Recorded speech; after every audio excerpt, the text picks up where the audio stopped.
Assalamualaikum warahmatullahi wabarakatuh.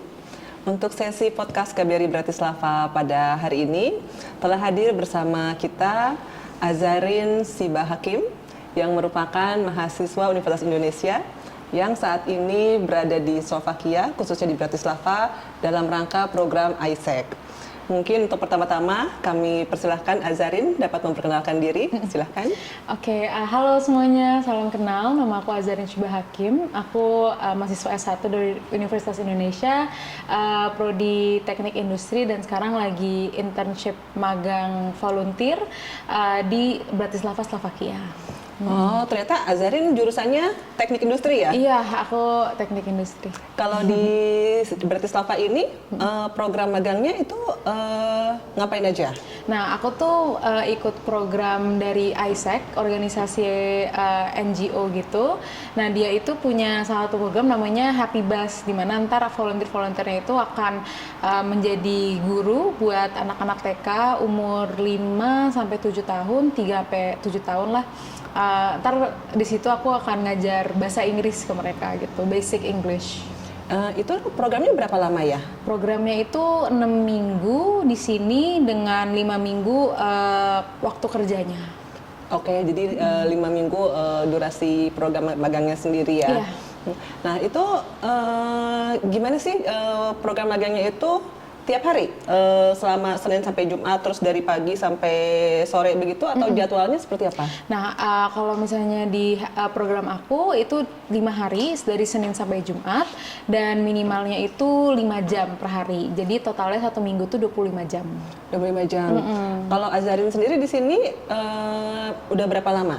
Di sini aku dari tanggal 15 Januari, jadi mungkin kurang lebih 5 minggu, 5 minggu, masuk 6 minggu, ntar hari lusa ini, hari Sabtu.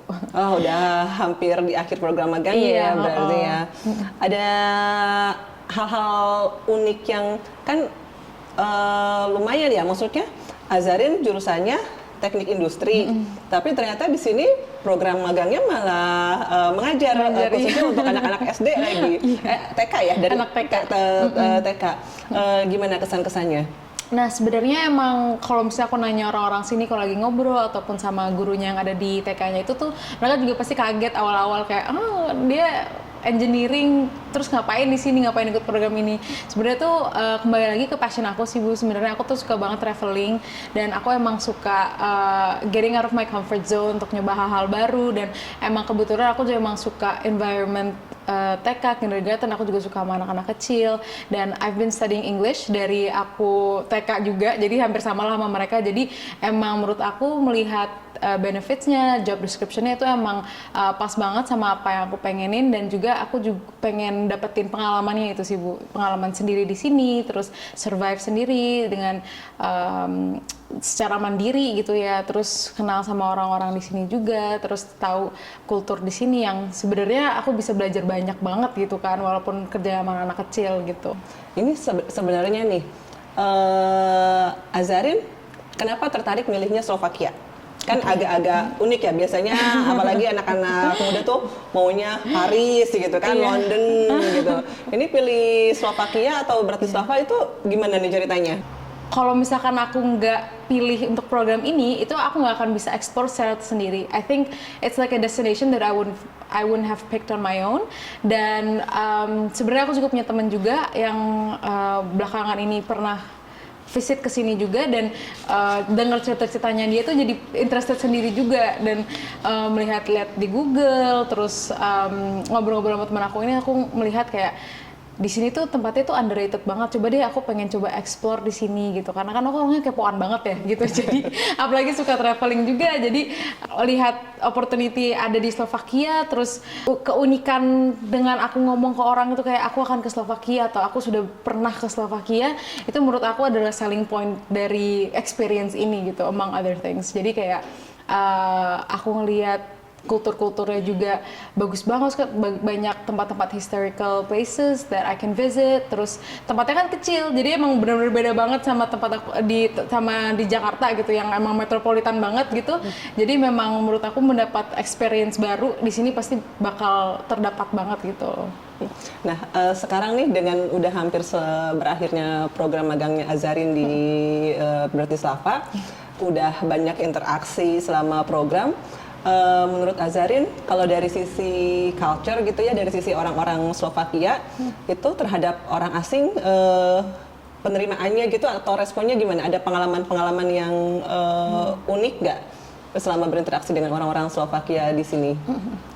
Mereka tuh sangat friendly ya, mungkin karena nggak tahu juga nih, emang mereka jarang ngelihat orang baru mungkin ya. Jadi aku awalnya pemikirannya karena ini bukan tempat turis, jadi takutnya mereka malah ngelihatnya tuh kayak ngapain di sini gitu kan. Takutnya melihatnya kayak ngelihat orang asing tuh agak aneh gitu. Tapi upon arriving here, mereka tuh semua tuh sangat-sangat welcoming. Itu yang aku bener-bener kaget banget sih, karena nggak aku expect. Terus mereka tuh very understanding of my culture juga gitu. Jadi kalau misalnya aku di kindergarten gitu misalkan, itu tuh mereka tuh suka nanya-nanyain gitu, kalau misalnya di Indonesia kayak gini nggak? Kalau misalnya di Indonesia tuh kayak gimana sih? Gitu-gitu. Jadi kayak aku emang bisa melakukan that cross cultural exchange sama mereka, di mana mereka mendapatkan sesuatu dari aku dan aku juga mendapatkan sesuatu dari mereka gitu. Dan aku kan Muslim, jadi aku harus sholat, dan mereka tuh sangat-sangat respectful of that gitu. Jadi kalau misalkan aku sholat tuh pasti dikasih ruangan sendiri, dan mereka juga nggak ngebolehin anak-anaknya masuk kalau misalnya aku lagi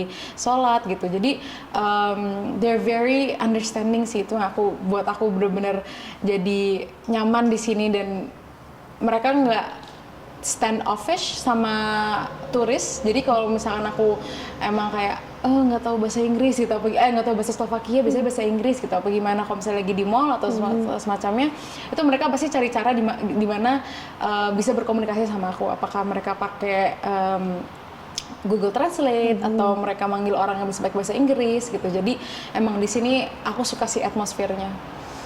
Seru banget ya dengar ceritanya Azarin, walaupun sebenarnya hanya singkat, tidak terlalu lama, durasinya sekitar 5-6 minggu aja, tapi kesannya tuh sepertinya sudah mendalam gitu dalam waktu yang singkat ini, meninggalkan kenangan yang baik dan positif pastinya. Nah, Azarin sendiri sebenarnya mahasiswa tingkat berapa ya?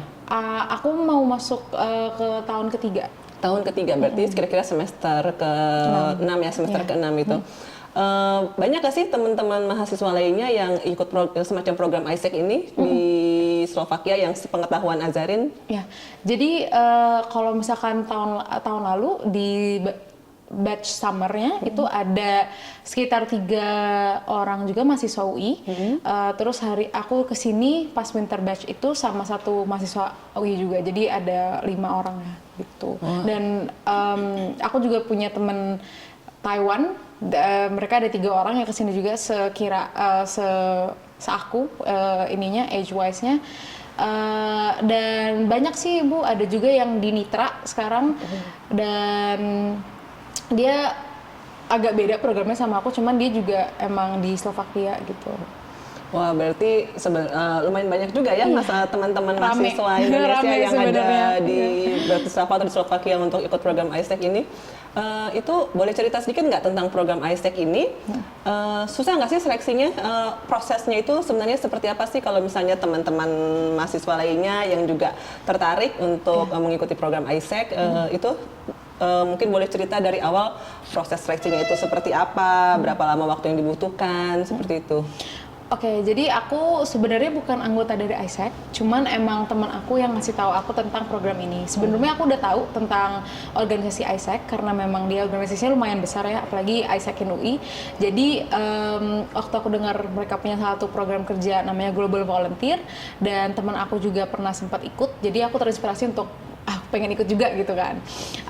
Nah sebenarnya dia tuh bukanya itu dia kalau nggak salah setahun tuh buka beberapa batch, jadi di batch summer sama di batch winter.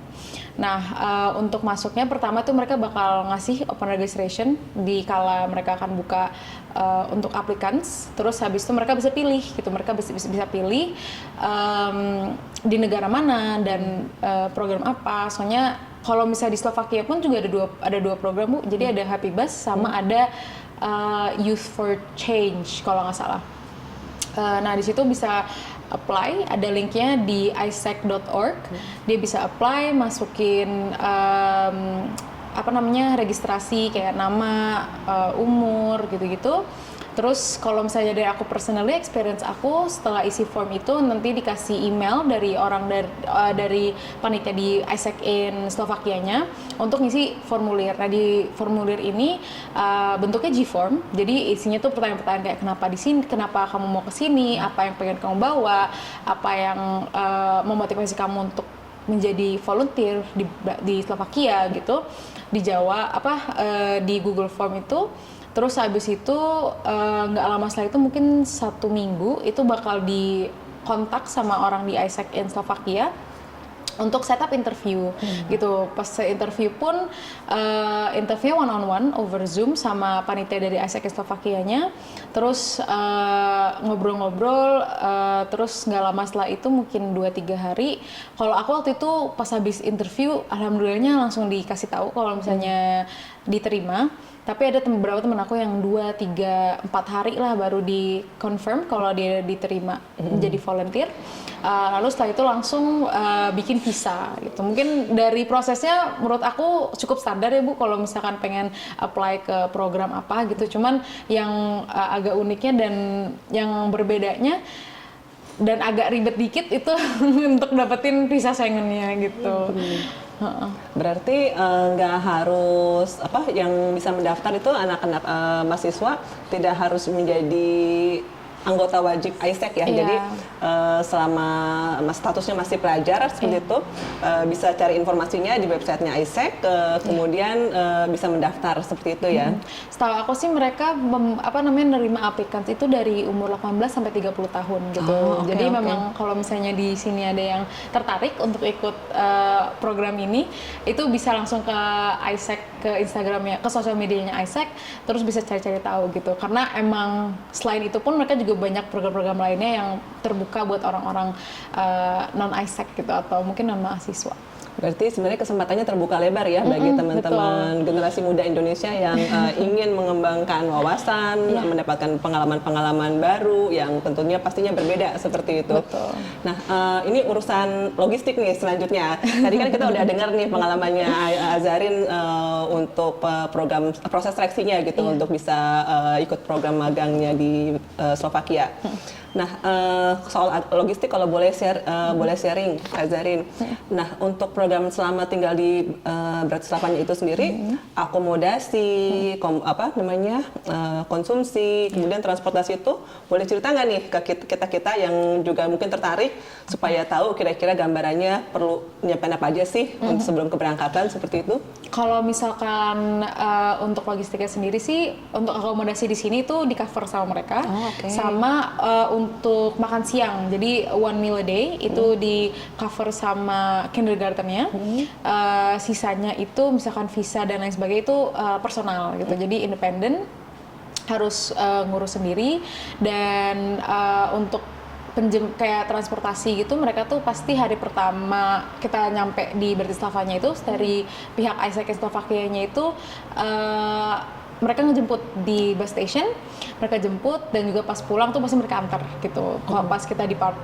Nah, terus untuk flightnya juga pilih sendiri dan juga dananya juga independen dari gitu. biaya sendiri dari pribadi ya. Kalau untuk akomodasi gimana nih akomodasi selama tinggal di sini?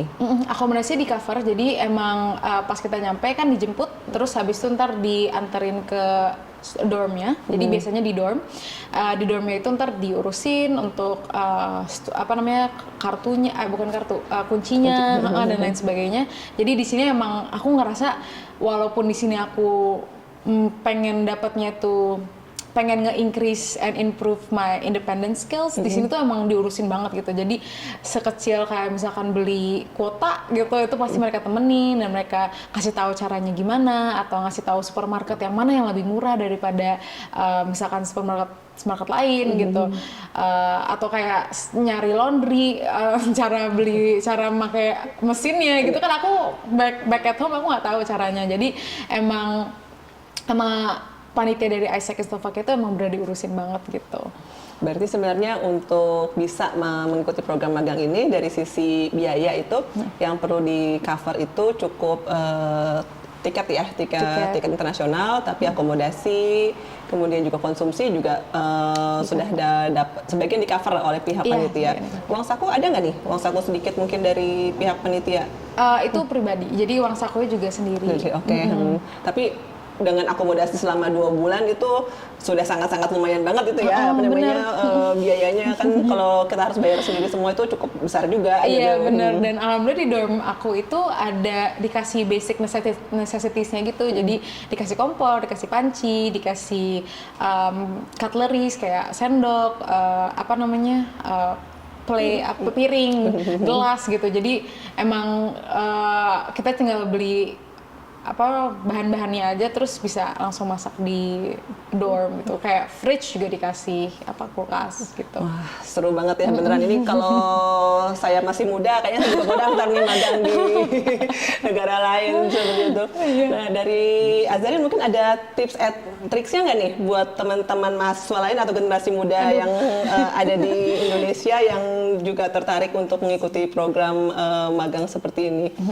Triknya just be yourself, karena kayak kalau misalkan kita mencoba untuk berekspektasi terlalu tinggi dengan bagaimanapun itu tuh ntar takutnya susah ya pas di sininya, karena kan jujur di sini apa-apa tuh emang harus belajar untuk sendiri gitu. Kayak misalkan ke bus station kemana dan cara cari apapun itu tuh emang you're expected, walaupun di sini emang diakomodasiin sama orang-orang sini dengan bantuannya dan lain sebagainya, tetap apa-apa tuh harus belajar untuk menjadi dewasa gitu. Jadi kalau misalnya kalian emang mencari pengalaman untuk growth development, self development, dan belajar hal-hal yang sebenarnya itu dikit kesempatannya untuk belajar di rumah atau di Jakarta atau di home country apa dimanapun, memang di sini walaupun seru-seruan tapi tetap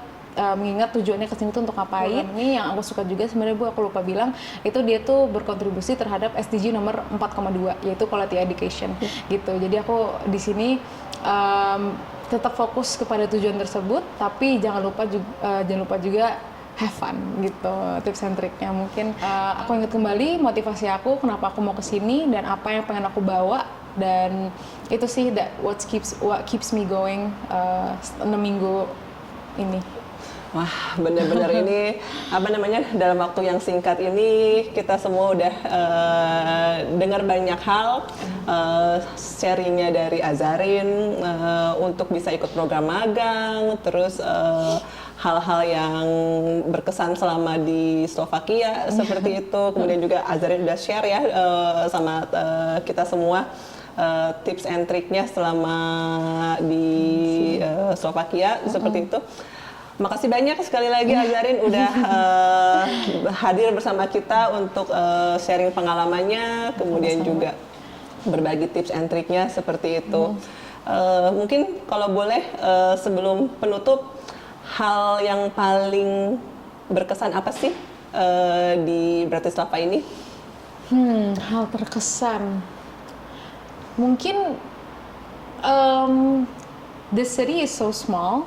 Jadi everything is possible. Itu yang aku paling suka di sini. Jadi kayak kalau misalkan aku selesai kerja itu aku pengen ngopi, terus habis ngopi aku pengen ke tempat turis kayak misalkan ke Bratislava Castle, itu tuh bisa banget karena di sini tuh all by walking distance dan by bus itu very reachable gitu. Jadi menurut aku itu salah satu hal yang jarang didapetin kalau misalnya di tempat-tempat lain, even not in Jakarta by itself. Kalau misalnya kita misalkan kemarin aku ke Vienna gitu, sehari itu nggak cukup gitu. Tapi di sini tuh it's endless possibilities dan it's very reachable. Jadi kayak kalau misalnya mau kemana-mana tuh gampang banget gitu. Jadi aku kalau misalnya pulang kerja tuh suka banget, suka explore kayak misalkan ke Old Town, terus habis itu ke Blue Church, terus habis itu coba makanan di mana gitu. Jadi di sini tuh emang seru banget untuk jalan-jalan gitu. Mungkin salah satu hal lain tuh di sini tuh enaknya nggak ada semut. Jadi kalau misalkan nggak di ada semut ya. dapur, Jadi kalau misalnya simpan makanan itu aman. Iya, simpan makanan dimanapun itu aman, roti atau apa kan suka teledor ya Bu, gara-gara apa-apa tuh kayak udah taruh sini dulu terus kelupaan terus besokannya tuh masih bersih gitu. Jadi itu mungkin salah satu culture shock-nya di sini juga. Enak jadi. Bener-bener ini seru banget. Terima kasih banyak Azarin sudah share bersama kita.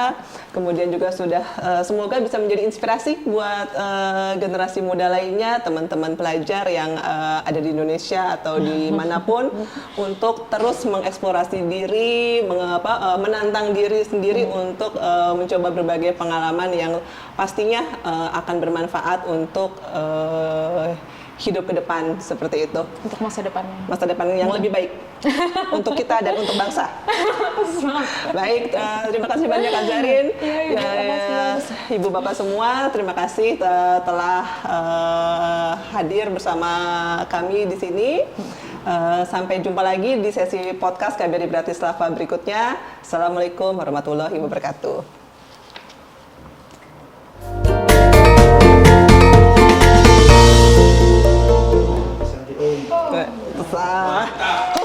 Halo Pak, apa kabar? Baik, gimana? Alhamdulillah Pak. Udah ya? Beres? Udah beres. Untung tadi kita nggak retake ya. Patri udah bilang, Mas Gimi siap-siap retake ya, sebentar-sebentar retake. Kita nggak retake, pulang. Masuk, Pak.